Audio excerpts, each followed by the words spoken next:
Welcome to Rettals Pub, where we talk about the spirits while partaking of spirits. Last time on Rettals Pub. And if I'm pursuing a sheet of paper, anything can become truth. Anything.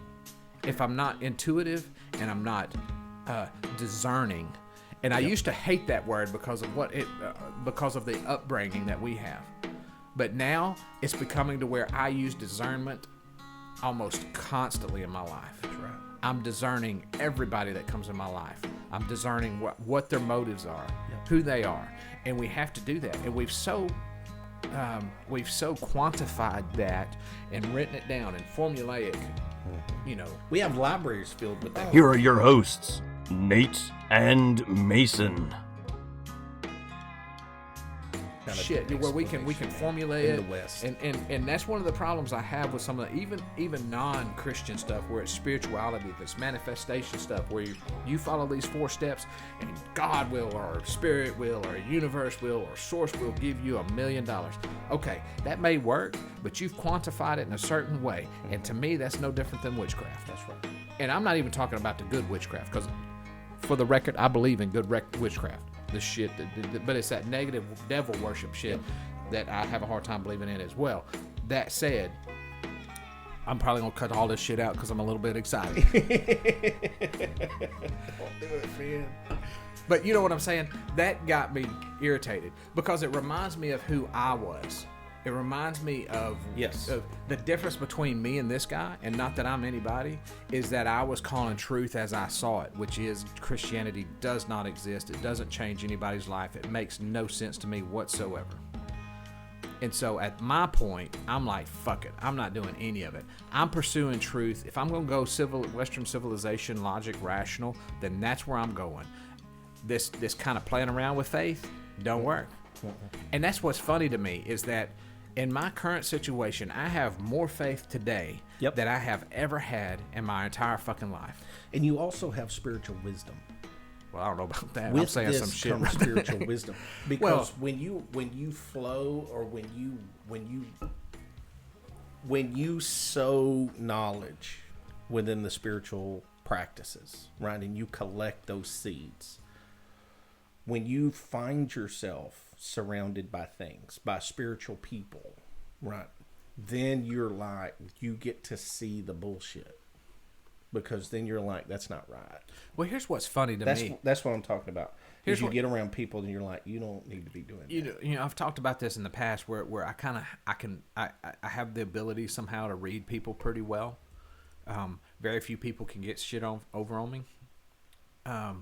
Now it's like, the more I have faith in that which exists outside of us, the more, the quicker I see the bullshit. Mm-hmm. Yes.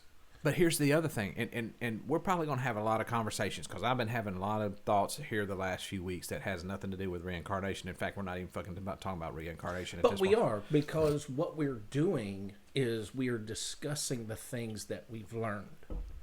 And the point of reincarnation is to go into life to life, from rebirth to rebirth. And when you rebirth, you are to learn things to carry on to the next. Yeah, I mean, that's true. So what we're doing is we are sharing the things that we've learned, and we're sharing the knowledge that we've gained, so that we can help ourselves. You can help me, I can help you, or we can help the listener, in order to learn things so that we can have more stuff on our tool belt in the next life. Well, here's the thing. You know, our numbers, and I'm just going to talk about stats, which I like to watch. Our numbers have kind of dropped the last month. But you know why? You know why I think it is? Is because the things that we are talking about, not everybody can hear, and not everybody can digest. Correct. And not everybody will listen. So I think that everybody, probably more connected to you than I, was really trying to check out what we're doing. Yep. And the more we talked, the less they wanted to hear. Mm-hmm. Because but I guarantee there's probably some of your people that are still listening that are probably closeted listening now. Yes. Because you've pushed it, we've pushed it to a point that most of those that listened are no longer comfortable. And I'm going to say right now, I'm not saying that egotistical. No. I'm saying that these are the things that, I mean, I promise you, bro, year and month and a half ago, I was fucking atheist. Mm-hmm. Straight up. And I'm not. And I'm further along in faith now than most Christians. Yes. And I'm not even bragging on myself. That's the transformation that has taken place in my life that I cannot ignore, and I'm not able to stop talking about. Yes. The change. And just, this idea that we're going through this life and it's just, this is it. Man, what the fucking point is that? I mean, think about that shit. That's where my logic goes with this reincarnation thing. Now I'm going logical and rational with this to an extent. With the basis of faith, right? So it always bothered me that this is the only life we get. Correct. And then we go walk streets of gold with gates of pearl and worship Jesus and for eternity. What the fucking point is that? That's boring. What is the fucking point? Yes. And granted, I ain't mad at nobody that actually believes that, but that was one of the things that always bothered me, was that if this is it kind of fucking sucks. You go through the shit that you're going through, and then you look at what some people go through. I mean, look at if you're really stepping into this and understanding, let's just say the worst thing that I can think of that's on top of my head these last few weeks is the trafficking of kids. Is that all that those kids get? Let's say they die in captivity, being tortured by horrible people. Yes. Is that all there is for those people? And then they go to heaven and walk the streets of gold? I mean, what the fucking point is that? If there's not something more than this existence where I can come back and learn more than what I was before.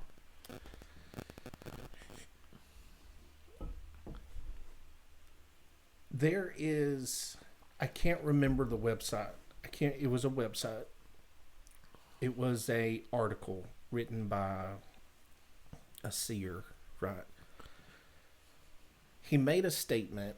He said, reincarnation are for those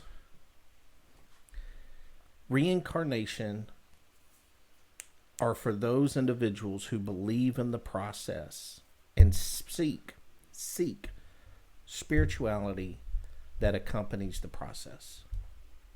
But not all souls require fulfillment.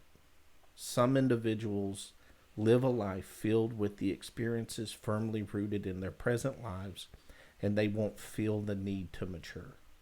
So what he's saying is, there are individuals like us who in this life pursue spiritual fulfillment and spiritual maturity.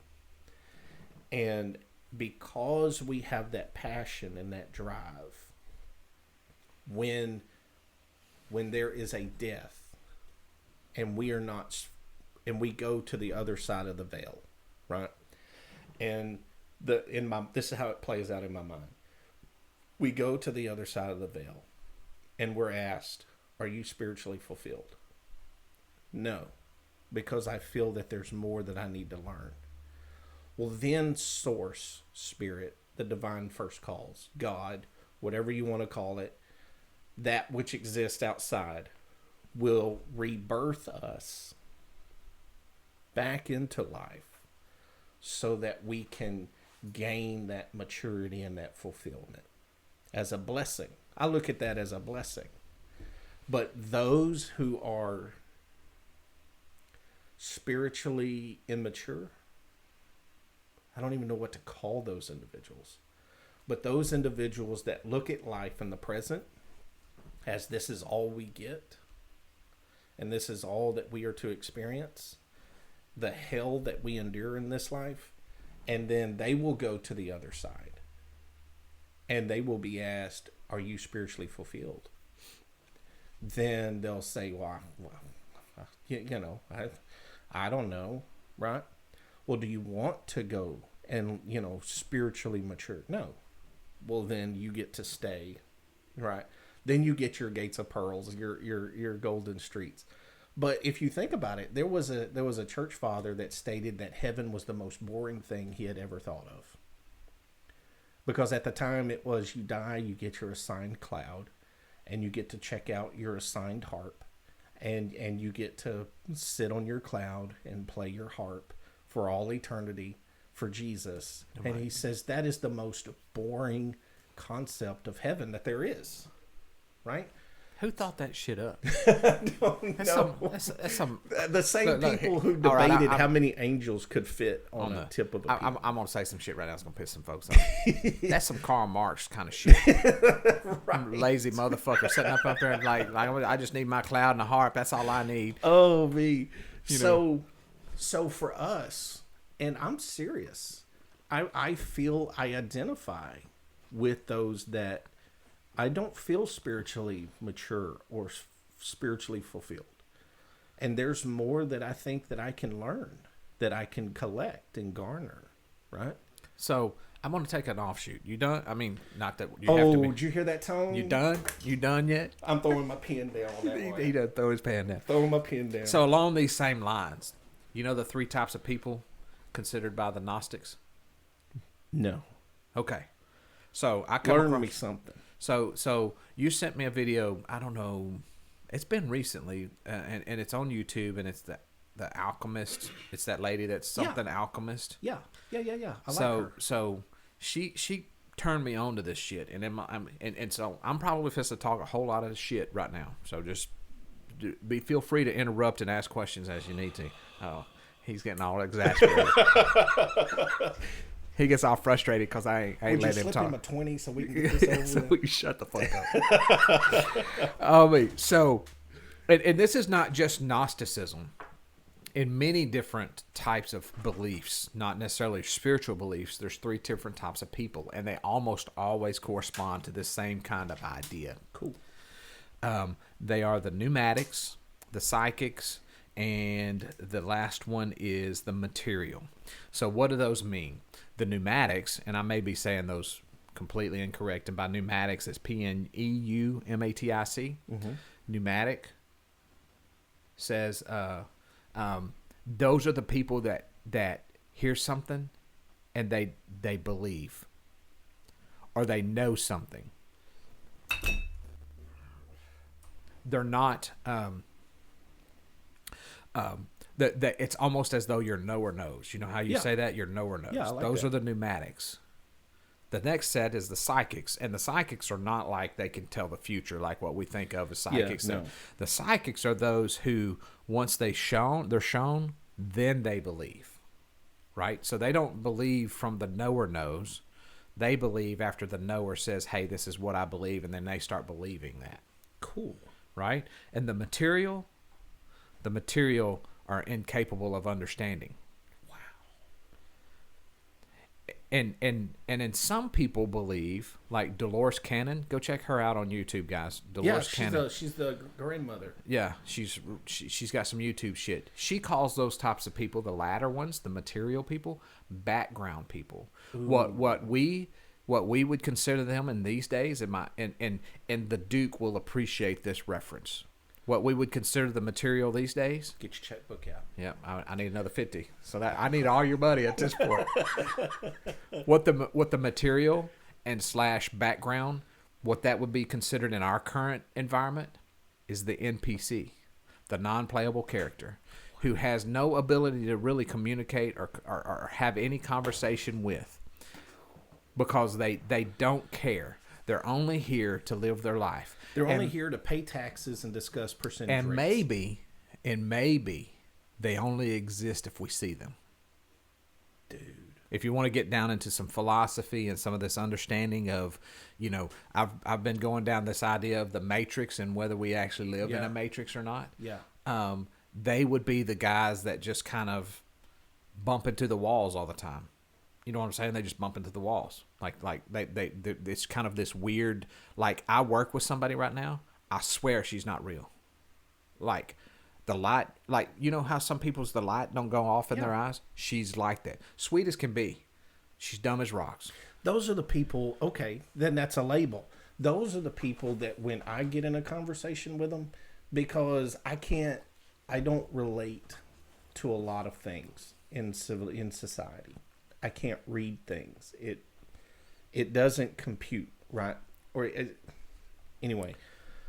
But these are people that I get in conversations with, and then at some point I will mention a spiritual aspect, and it fits within the conversation. And they parrot something, right?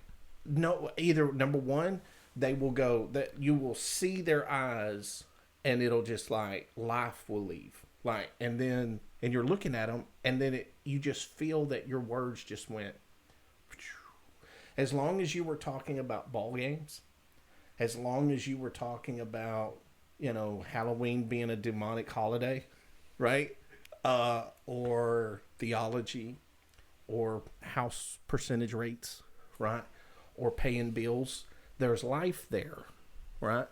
But when you go off script, because my brain operates differently, when you go off script, their eyes go blank. And then it just like, and then there's nothing there. So like AI, right? Yeah, like you ever play you ever played a game where you got to complete a mission and you go push a button and then they're like they say something and then you back away and you push the button expecting something else and they say the exact same fucking thing. Yep. So I watched a TikTok video the other day. Yes. That this guy, he's like, I never believed that we're in the Matrix. I don't believe that now. He said, but I went to, and he named some Bluff, I think it was Bluff, Montana. He was like some little bitty spot in the road in Montana.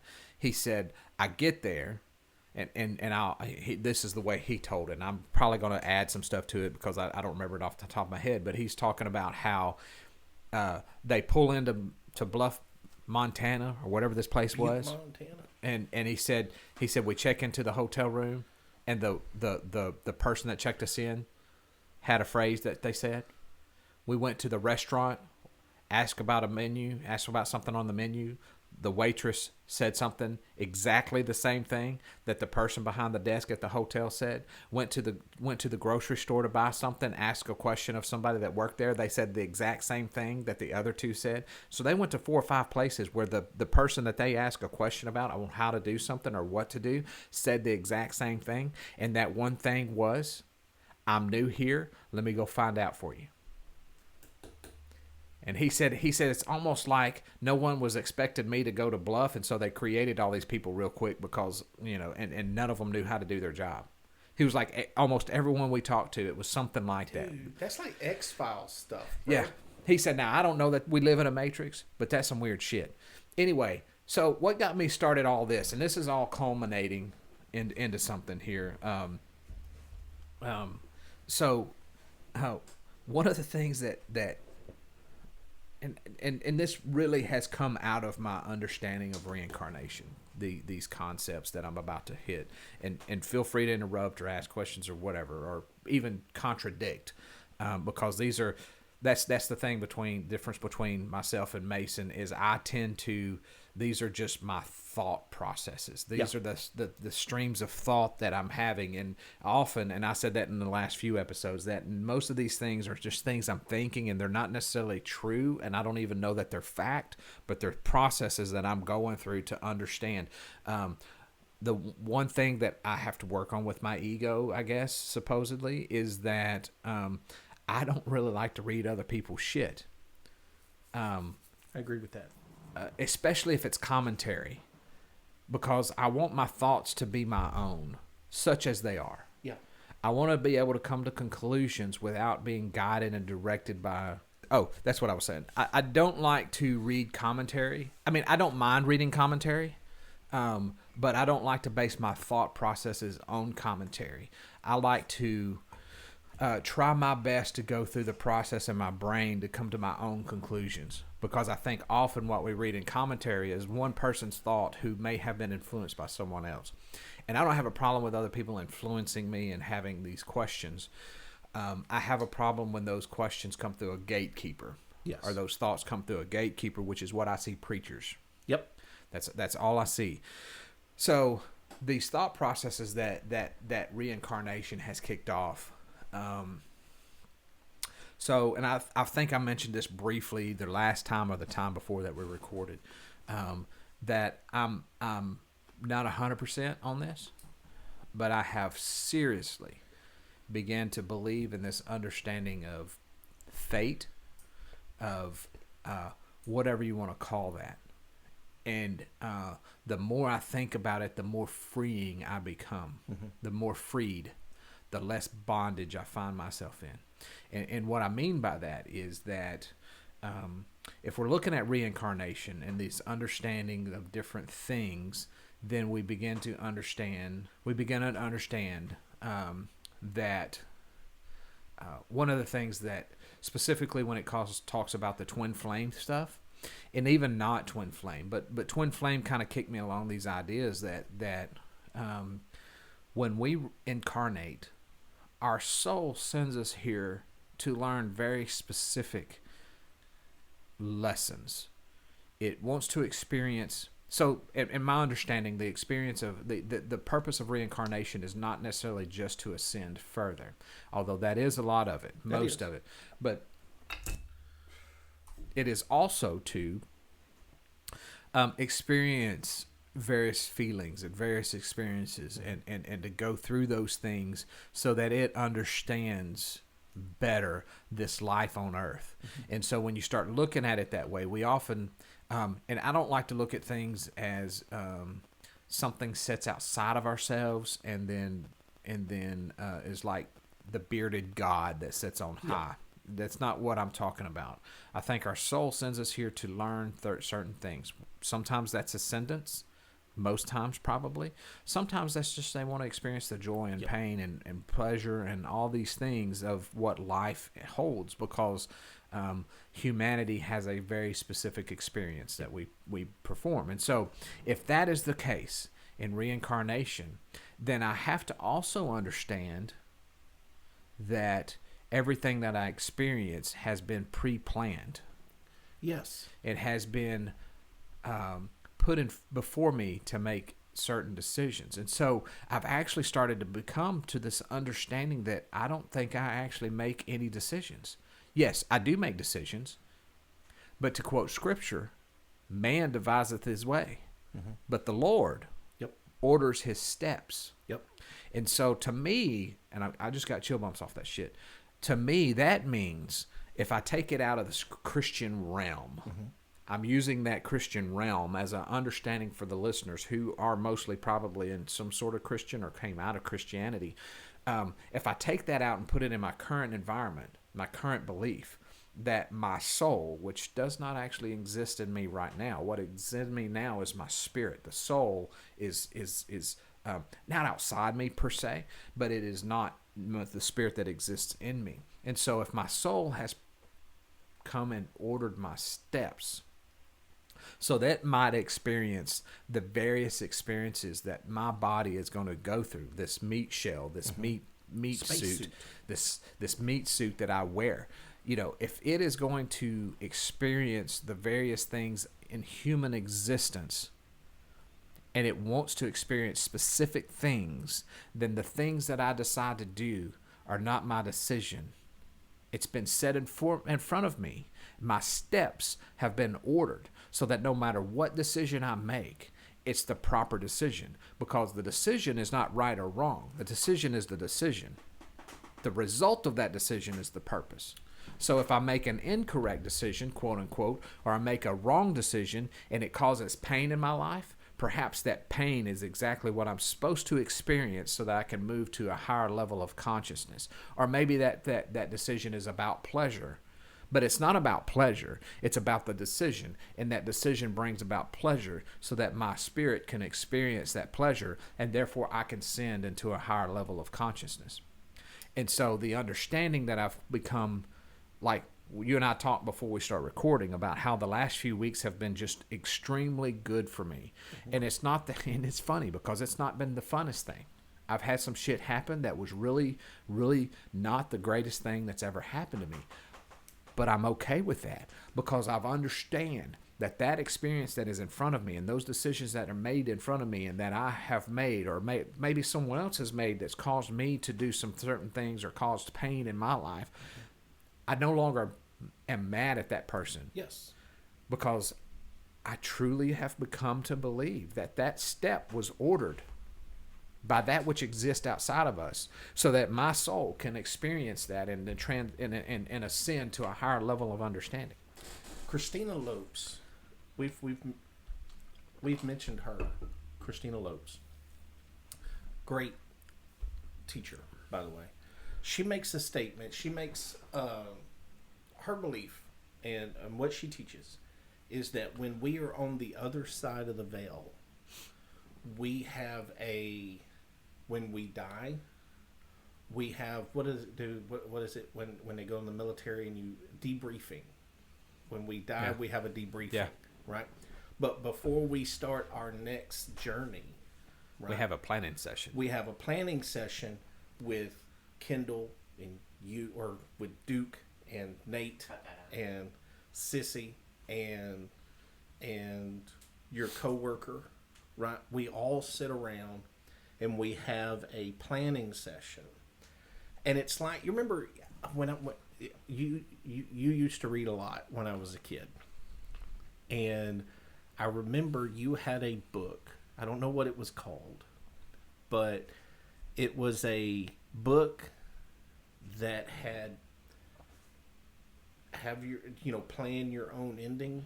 It was Choose Your Own Adventure. Choose Your Own Adventure, right? And you could read that book 4 or 5 different times, and you had 4 or 5 different decisions to make, and each time you read that book, you got a different conclusion, right? So I believe, and I agree with you, that it is planned. We come to a point where the people that we were in that planning session with, the souls that we had that planning session with, comes in, and it's their goal or it's their guideline to say, okay, on June the 6th, I need to ask this question.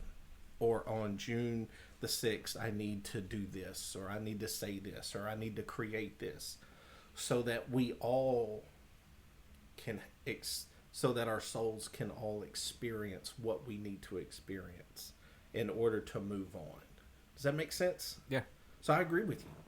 Wholeheartedly, I agree with you that this is all planned. So what that does is that releases me from the fear of making the wrong decisions. Mm-hmm. So samadhi is the understanding that this meat suit that I wear is merely a way for me to experience the things that my soul needs to experience. And so when I start thinking of that, I start realizing that this thing that I put on, this mortality that I will eventually shed, is not who I am. Nope. Just as though my coat is not who I am, my clothes are not who I am. Yes. It is the way I experience this world. Yes. This fragile orb upon which we live. Yes. It's that. And so when you start thinking about that, and you realize that my ego is about the meat suit. Yes. And it doesn't mean that ego is necessarily bad, and we beat the shit out of ego quite a bit, but it's not necessarily that the ego is bad. We have to understand that the ego is the way that our meat suit is experiencing this. Yes. And if our ego is too strong or too overpowering or whatever the case may be, then we become the guy who's looking for facts as opposed to the guy who's looking for knowledge. Exactly. And if we're going back to that concept, we'll probably... Let's kind of, I just had a thought on that, facts versus knowledge. It's exactly how our schools work today. They don't teach us how to think. They teach us facts so that we can pass tests. They teach us how to regurgitate. Whereas I think our souls come to here not to pass a test, but to understand. Because I can't ascend to a higher level passing a test and answering questions. Correct. What I can do is understand the very nature of knowledge, and then to apply that and to try to understand that. And I think that this all that's what's beautiful to me, is that it's all holistic. Mm-hmm. When you start looking at it and stop taking away the tarot cards from baptism, from witchcraft, from praying, from manifestation, from incantations, from divination. They're not separate things. Yeah. They may be different, but they are all holistic. We can't take one without taking the other. I've come to believe that, and I believe that in our experience that our steps are ordered by the Lord, that which exists above us. Now, what does the Lord mean? Could mean any multiple things, and maybe all of them are right, and maybe none of them are right, because who understands that which exists above us? We don't know. And by above us, I don't mean in some esoteric way. It's just exist outside of my ability to comprehend and communicate and clarify and articulate.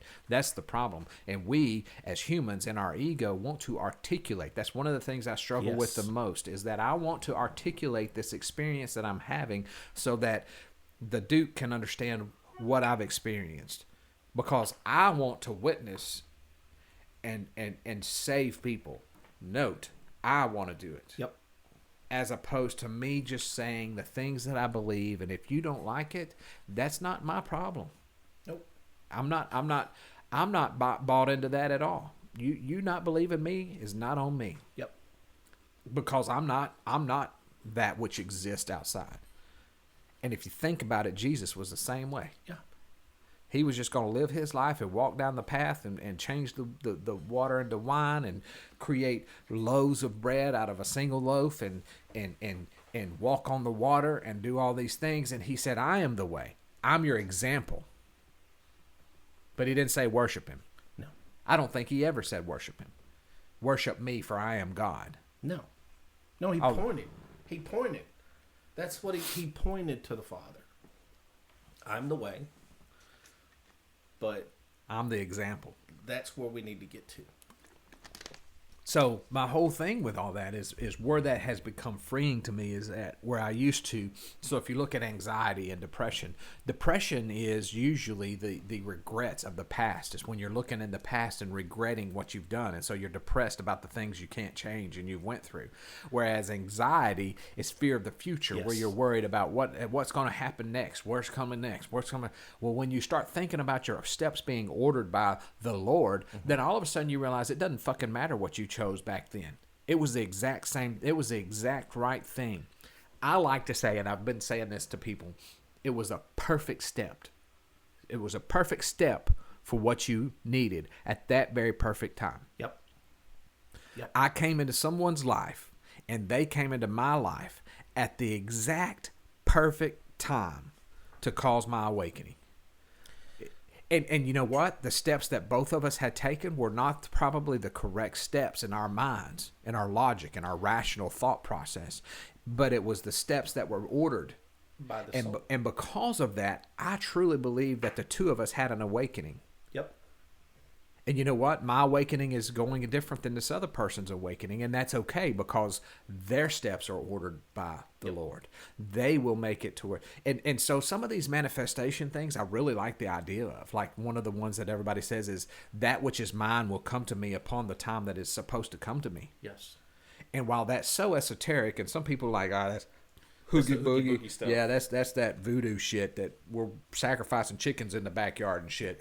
The fact of the matter is, if our steps are ordered, then that is so true. That which is mine will come to me as it's supposed to, and upon the time that it's supposed to. And you know what? It'll be a perfect thing. And everybody thinks perfection is this idea of holiness and dress code and baptism and all these things. That's not what perfection is. Perfection is walking the path and knowing that God, this entity that exists outside, has ordered that step. And to let go. How many times have we... yeah, all right, here we fixing to go down the road. How many times have we been told, let go and let God? But we don't fucking let go and let God.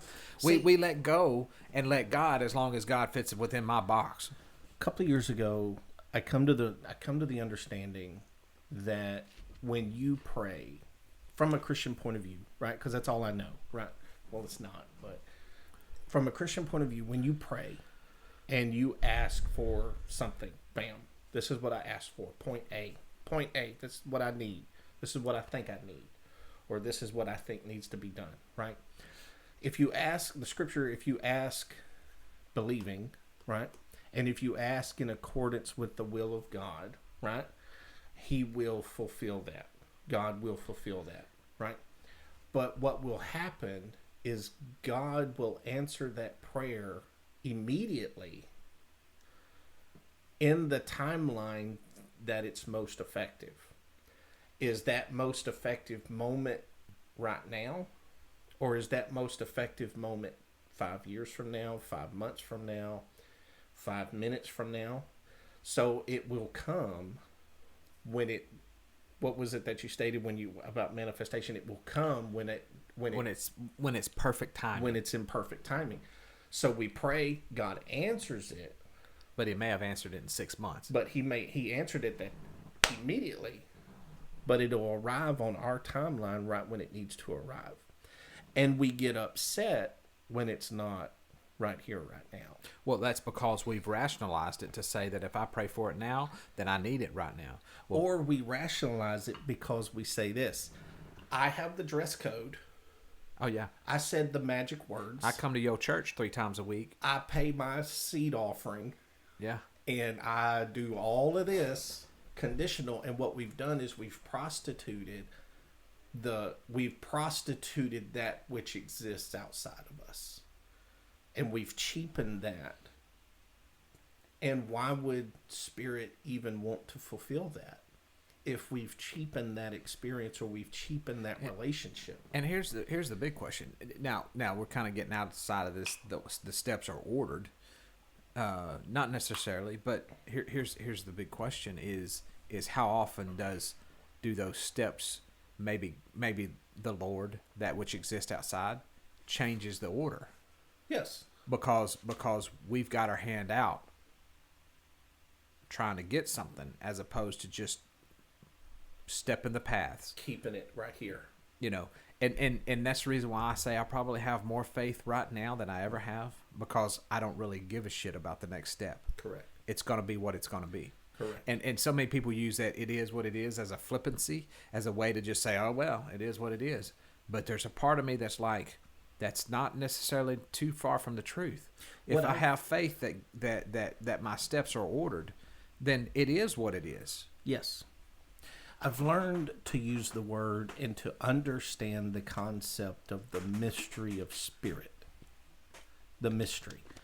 To where I've come to and this is me. Okay, this is how I wrap my brain around this. You're not required to believe this, Duke. All right, so you can just keep your 10% for now. He ain't gonna have no money for this. I know it, man, because we're doing so good today. So is the mystery. Fucking assholes. It's a mystery. I don't know how it happens. I don't know when it's going to happen. But it's a mystery. And it will take place when it is the most beneficial to Spirit or to me. So I'm comfortable with the mystery.